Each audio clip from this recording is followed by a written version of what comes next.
Coup de pouce pour la planète, c'est reparti. Bienvenue à toutes et à tous dans votre magazine, le magazine sur l'actualité du développement durable. Question, que faut-il retenir de l'actualité verte de ces derniers jours? Mylène Girardot a fait sa petite sélection, c'est le coup de presse. Et on commence avec des maisons pas comme les autres. Une maison tournesol qui pivote avec le soleil, une autre autosuffisante avec rizières et arbres fruitiers. Le but de ces maisons écolo-solaires, consommer le minimum d'énergie et rejeter le moins de déchets possible. Jusqu'à la fin du mois, Madrid met ses demeures du futur à l'honneur.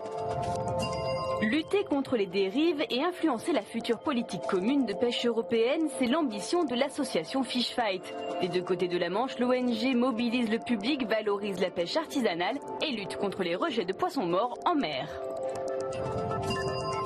L'opération de grand nettoyage mondial s'achève le 25 septembre. Objectif, rassembler les bonnes volontés pour nettoyer les décharges sauvages. En France, rendez-vous fixé le samedi 22. Coup de pouce cette semaine à Robin Scheibler. Cet ingénieur informatique a fait sa vie au Japon et il a décidé de se substituer aux autorités après la catastrophe de Fukushima. Robin est à l'origine d'un immense réseau de vigies de la radioactivité.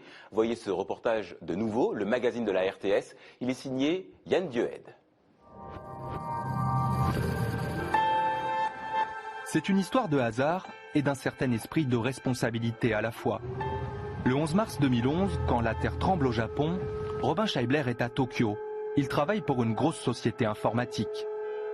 Il décide immédiatement de s'impliquer.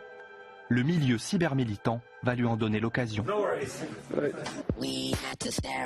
Ce qui se met en place, c'est un réseau citoyen de mesure des taux de radioactivité, des données recueillies grâce à ces compteurs Geiger que les activistes distribuent à la population. De cette immense collecte naît une organisation baptisée Safecast et surtout cette carte interactive, véritable bouffée d'informations indépendantes face à un gouvernement muet.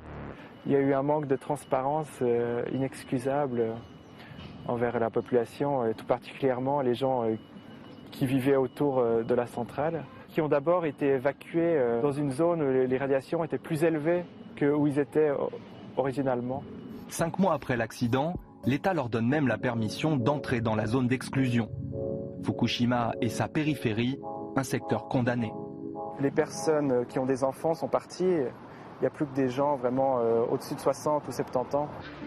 Pour Robin, en revanche, la vie continue. L'ingénieur s'est marié il y a peu avec une jeune japonaise et il compte poursuivre son combat, ni pro ni anti-nucléaire, mais pour la transparence et pour la collecte des données.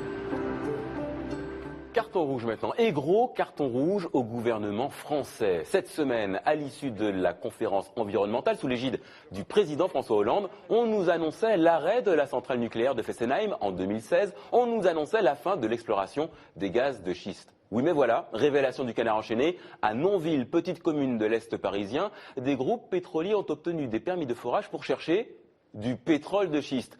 Les promesses n'engagent que ceux qui les écoutent.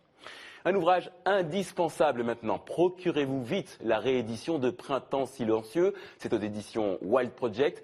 Dans ce livre, sorti pour la première fois en 1962, la biologiste Rachel Carson révélait le scandale des pesticides. Grâce à ce texte, le DDT avait été interdit aux États-Unis 10 ans plus tard. Printemps silencieux est considéré par beaucoup comme l'acte de naissance du mouvement écologiste en Occident.